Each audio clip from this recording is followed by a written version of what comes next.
Hey guys, welcome back to my channel the republic Hindu. तो बिना देर का चलिए वीडियो को शुरू करते हैं। और आज हम एक बार बात करने वाले योगी आदित्यनाथ के बारे में। नहीं मतलब यार, कमेंट बॉक्स में जय श्री राम लिखते हो और कमेंट बॉक्स पूरा भर दो यार इस चीज की वजह से। चलिए वीडियो को देखना शुरू करते हैं। योगी आदित्यनाथ के बारे में क्या बोलना भैया। नहीं मतलब वो जबरदस्त तरीके से जवाब देते हैं, इसकी वजह से सामने वाला जो है बिल्कुल शांत हो जाता है। जैसे कि इस बार देख लो। आपसे कहे केंद्रीय नेतृत्व कि हिंदू युवा वाहिनी को बंद कर दीजिए, हम आपको केंद्र में मंत्री बनाएंगे इस बार। क्या आप ऐसे किसी पद के लिए दावेदार नहीं हूं। मैं एक मिशन के साथ जुड़ा हूं, अपने अभियान के साथ लगा हूं। गोरखपुर की जनता मुझे चुन के भेजती है, गोरखपुर का समग्र विकास करता हूं, हिंदू समाज की रोटी खाता हूं, हिंदू समाज के लिए कार्य करता हूं। यही मेरे जीवन का ध्येय है, बाकी कोई ध्येय नहीं। ये जो बीजेपी ने किया 2012 में कि उन्होंने सोचा कि ये जो कट्टरवादी हिंदूवादी बात है उससे हम लोग 15% वोट ही पाए और फिर उन्होंने विकास उसमें जोड़ा, बाद में आया विकास। तो क्या आपको लगता है कि इस तरह का कोई बदलाव आपके अंदर दिखाई देगा? विकास हमारा पहले भी एजेंडे में था, विकास हमारे एजेंडे में आज भी है, भविष्य में भी रहेगा। हिंदू न कट्टर होता है न सॉफ्ट होता है, हिंदू केवल हिंदू होता है। और उस हिंदू को हिंदू के रूप में आप पहचाने तो आपकी बड़ी कृपा होगी। आप ये जो बात बोलते हैं कि हिंदू युवा वाहिनी बंदूक बांटेगी, आप ये बोलते हैं मेरा ये वक्तव्य नहीं, लेकिन अगर रक्षा के लिए आवश्यक होगा तो बांटना चाहिए। बिल्कुल, शास्त्र और शस्त्र दोनों चलेंगे। हमारी परंपरा है शस्त्रेण रक्षते राष्ट्रे शास्त्र चिंता प्रवर्तते। हम दोनों को साथ लेकर के चलेंगे।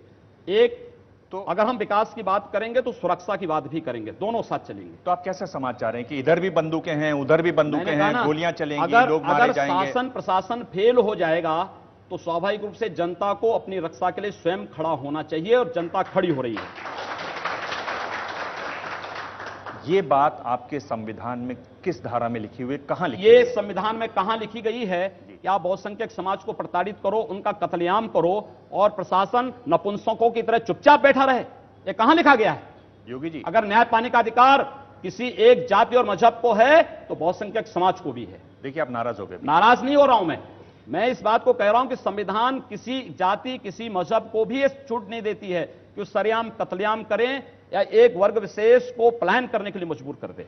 क्या ये जो आप बात कहते हैं हथियार वाली, संविधान में कहीं लिखी हुई है?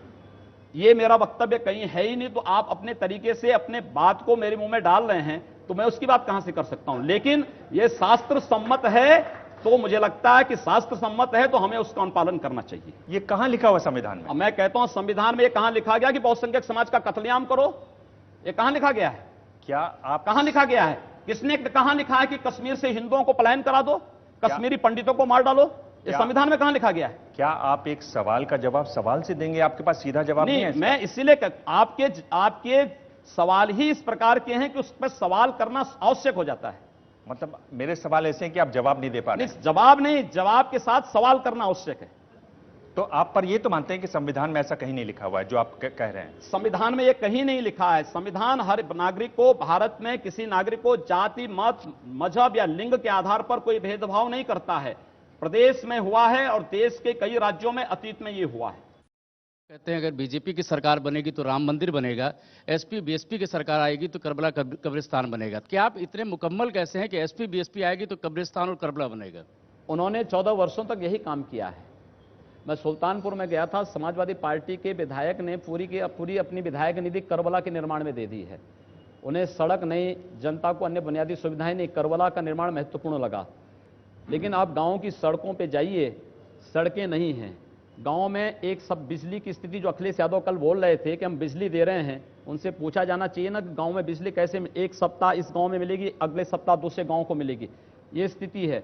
जनता को बुनियादी सुविधाएं देने की बजाय सपा और बसपा ने 15 वर्षों में कब्रिस्तान की बाउंड्री वाल बना करके केवल ग्राम समाज की जमीन को, गरीबों की जमीनों को कब्जा किया है। और भारतीय जनता पार्टी आएगी तो विकास भी करेगी। और राज्य में भाजपा की सरकार इसलिए भी महत्वपूर्ण है क्योंकि राज्य सरकार की भूमिका बड़ी होने जा रही है। याद करिए 1986 को जब अयोध्या में राम जन्मभूमि का ताला खोला था, कोर्ट ने राज्य सरकार से पूछा था कि आपकी क्या राय है। राज्य सरकार सकारात्मक थी, ताला खुला। हमें कह सकते हैं कि आज सौहार्दपूर्ण तरीके से अगर अयोध्या में राम जन्मभूमि विवाद का पटाक्षेप हो सकता है तो राज्य सरकार की उसमें बड़ी भूमिका होने जा रही है। और मैं विश्वास के साथ कह सकता हूं कि भारतीय जनता पार्टी की राज्य में सरकार बनने के बाद विकास भी होगा, अयोध्या का यह विवाद हमेशा के लिए सुलझेगा और राम जन्मभूमि में भव्य मंदिर निर्माण का मार्ग प्रशस्त भी होगा। एक तरीके से राजनीति में शॉर्टकट है। आप एक क्षणिक जो चीज करना चाहते हैं वो करते हैं आप। मैं शॉर्टकट का रास्ता कभी नहीं अपनाता। अब मैं आपसे पूछूं सवाल। उत्तर प्रदेश की हालत इतनी खराब है, आप राजनीति में हैं, आप हथियार देने तक की बात कर देते हैं। आप क्यों नहीं 10 लाख लोगों को लेके जाते लखनऊ में? क्यों नहीं आप प्रदेश भर में आंदोलन करते, जो कि एक राजनीतिक तरीका है?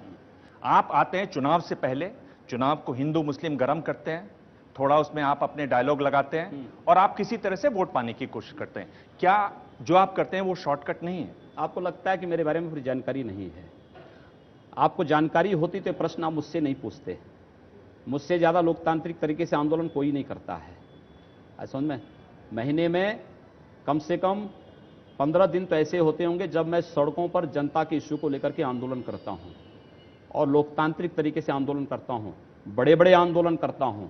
इन आंदोलनों को अगर आपने देखा होता, ये प्रश्न आप मुझसे नहीं पूछे होते और इस प्रकार के प्रश्न पूछने की आवश्यकता ही नहीं पड़ती आपको जानकारी नहीं। यहां पर बात सुनिए, पहले मुसहर जाति के लोग जो भूखों मर रहे थे उनका आंदोलन मैं उठाया हूं। बनटांगिया जो वन्य ग्राम थे, बहराइच से लेकर के आपके लखीमपुर खीरी से लेकर कुशीनगर तक, उनको वन्य कानून में संशोधन करा करके राजस्व ग्राम का दर्जा दिलाने का पूरा आंदोलन मैंने किया है। इंसेफ्लाइटिस का पूरा आंदोलन, इंसेफ्लाइटिस केवल गोरखपुर की बीमारी नहीं, उत्तर प्रदेश के 34 जिलों में फैली हुई बीमारी है। अकेले मैंने उस आंदोलन को लिया है और बड़े बड़े आंदोलन गोरखपुर में किए हैं। अगर इन आंदोलनों को कभी आप लोगों ने सही ढंग से देखने का प्रयास किया होता तो संभवतः ये प्रश्न आप कभी नहीं पूछते मुझसे। जो राज्य सरकार जो चरमराती जा रही है, क्यों नहीं आपने उसके विरोध में एक बड़ी रैली की दिल्ली के रामलीला मैदान में? प्रधानमंत्री जी स्वयं आते। मैं कह रहा हूं कि उसको करने में समय लगता है। संसद आप नहीं, आपने मेरे आंदोलन देखे होते तो प्रश्न ही आप मुझसे नहीं पूछते। एक, मैं एक सांसद हूं, संसद में संसद के मंच का इस्तेमाल मैं इन सब कार्यों के लिए करता हूं। एक, दूसरा नहीं, वो मैंने देखा है, आपने रोते मैं हुए आपको जो बात की, वो मैं समझता हूं। मैंने कहा ना, वो संवेदनशीलता है। मैं आपको धन्यवाद दूंगा कि आपने इस बात को कहा कि उत्तर प्रदेश की सरकार चरमरा गई है, ये सड़ गई है, गल गई है, और इसीलिए तो हम परिवर्तन के लिए जनता से समर्थन मांग रहे हैं कि सड़ी गली सरकार को फेंको और उत्तर प्रदेश में सुशासन स्थापित करने के लिए भारतीय जनता पार्टी को लाओ। को हिंदुत्व की लेबोरेटरी बनाकर रख दिया है। आप अलीनगर का नाम आर्यनगर रख देते हैं, उर्दू बाजार का हिंदी बाजार, ये कहां जाके रुकेगा आपका? बिल्कुल होना चाहिए, क्यों नहीं होना चाहिए। अतीत के गौरव के साथ वर्तमान को जुड़ना चाहिए। अली से गोरखपुर का मतलब कहां से है? आर्यों से है। उस अतीत के गौरवशाली पलों के साथ अगर वर्तमान समाज जुड़ता है तो मुझे लगता है कि उसके सामने ढेर सारी संभावनाएं होंगी। हम किसी संकीर्ण दायरे में चलने के बजाय हाईवे पे चलें, और हाईवे पे चलने की एक रास्ता तैयार किया जा रहा है। तो आप ताजमहल का भी नाम बदलवा देंगे? सबका नाम बदलेंगे। क्या होगा जी ताजमहल का नाम? वो तो आप तय करेंगे। नहीं, मैं क्यों, आप बदलवाना चाहते हैं, मैं कौन होता हूं जी? आप जो तय करेंगे हम तय कर देंगे।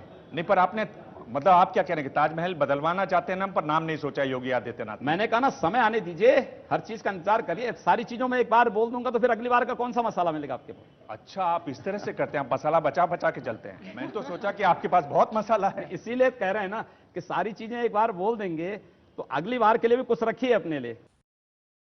20 सीटें बची हुई हैं। प्रधानमंत्री जी त्रिशंकु वाली बात क्यों कर रहे हैं? नहीं, प्रधानमंत्री जी ने जो वक्तव्य कहा है, हमारी इस क्षेत्र की जो महत्वपूर्ण सीटें हैं उन पर, कि कोई भी ऐसा कार्य आप न करें कि जिससे कोई त्रिशंकु सी स्थिति पैदा हो, और उन लोगों को चुनाव जिताकर की कतई न भेजें जो सुरक्षा के लिए स्वयं खतरा पैदा करने वाले हैं। तो त्रिशंकु की आपको नहीं लगता, बात करके लगता है कहीं कोई डाउट है आप लोग? ऐसा कुछ माने प्रधानमंत्री जी ने कर, क्योंकि अभी तो 2 चरण के बाकी हैं जी, 6ठे और 7वें चरण का बाकी है, और काफी महत्वपूर्ण भूमिका 6ठे और 7वें चरण की होगी।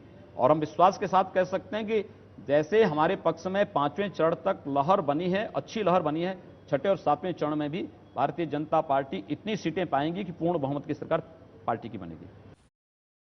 इस तरीके से जो दरी बिछाने वाला कार्यकर्ता था, पिछले 20 साल से 30 साल से दरी बिछा रहा था पार्टी कार्यालय में, उनको कहीं ना कहीं नजरअंदाज किया गया। और जो क्षेत्रीय नेतृत्व है आप जैसा, अगर उसको संज्ञान में लिया जाता, उनकी उसमें मर्जी होती लिस्ट तैयार करने में, तो बीजेपी की जो आज स्थिति है चुनाव में, वो क्या बेहतर हो सकती थी?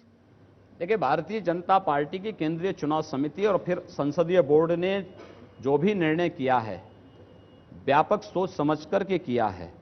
मुझे लगता है कि हमें उसका समर्थन करना चाहिए और सभी कार्यकर्ता उसके साथ लगे हैं। तो यार कोई वीडियो कैसा लगा? अगर अच्छा लगा तो वीडियो को लाइक कीजिए, चैनल को सब्सक्राइब कीजिए और अब जाते मुझे फॉलो कर सकते हैं इंस्टाग्राम में भी @TheRepublic के नाम से, लिंक इन डिस्क्रिप्शन। वहाँ पे जाकर मुझे मेम्स एंड वीडियो क्लिप्स वगैरह शेयर कर सकते हो। क्या नेचर की चीजों के विषय मुझे भी थोड़ी बहुत हेल्प हो जाती है। तो मिलते हैं अगले वीडियो में, तब तक के लिए बाय गाइस।